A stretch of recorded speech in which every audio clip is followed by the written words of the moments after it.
Ooh, Barracuda. I think it was Hart that sang that song.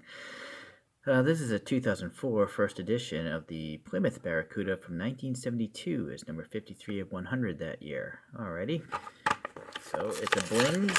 I think it's a Blings. Maybe it's not. Does it say Blings? It does say Blings. Okay. Because I always say that because these aren't very blingy wheels. They just happen to be giant double 5-spokes. But they don't look like, high roller, high baller kind of blingy stuff. Well, anyways, they are the giant, massive Hot Wheels size. And then, this is a crazy exhaust pipe. I love it. It's so huge. Yeah, the wheels I'm going to probably swap out. But this is nice printing here on the side. What is it? AAR, and then CUDA, and then the fading out of this, stripe. And then they have a nice recess here if you want to add some color there and there for the markers. Totally blacked out window, no interior on this guy. That's fine. Really chromy chin spoiler, but I'm not sure why they put these details here. Like, are there lights down there? I don't think so. This is recessed as well as the grill, so you can add some paint there and paint those round headlights pretty easily, I think. They have some color on the top, which is nice. So we have some silver for the pin releases here for the hood, and they are raised bumps. This cowl here is raised and got some ribs back there for venting. This side of the car is pretty much identical. Yeah, no fuel filler, I guess. Sadly, a little extra paint or casting there. Then some panel lines for the trunk. Molded in wing is okay. Then so there's some grooves here for the taillights, and this is recessed for the plate. And I'm not sure if this is normal. I don't know much about the Plymouth Barracuda. All those Dodges and Chryslers look the same to me.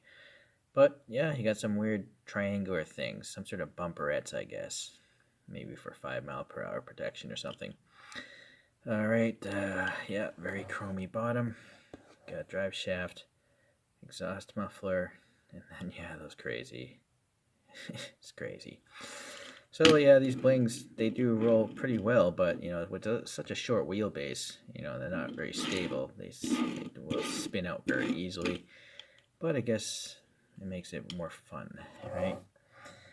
Probably gonna end up doing some classic wheels for this guy. I'm not sure though. Let me see. Back here with some classic wheels that came on the real car and some really tall aspect ratio tires, which would have been on the real car also. So I think this axle's, no, never mind, it's just stuck on something. So it does roll and all that stuff. I clipped off the wheel and reused the axles so I don't have to drill the thing apart either. Yeah, I had a little black paint in the exhaust, and then the grill, some silver for the headlights, and then black down here. I don't know what belongs here, why those are molded in, so I just left them alone. And yeah, maybe, I can't remember if I added silver paint there or not.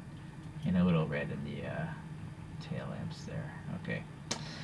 Alright, so that's what's happening. I think it turned out pretty well.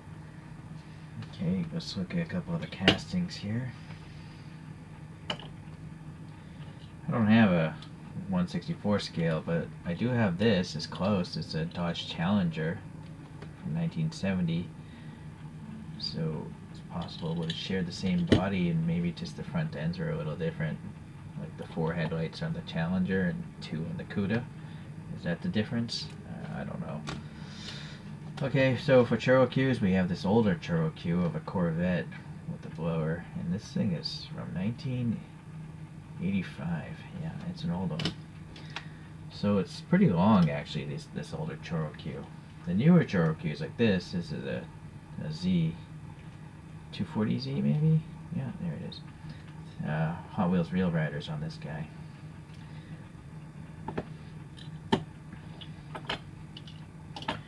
So the Cherokee's got a lot shorter and taller later on. The deformation style changed, and it's pretty much the way it is today even. So this is like an anomaly. The coaster's just not very smooth, so all the models are having spasms. Alright. So let's just make this thing spin up here on its own. And I found this image here. Courtesy of Moparist, it says. It is almost identical to this thing.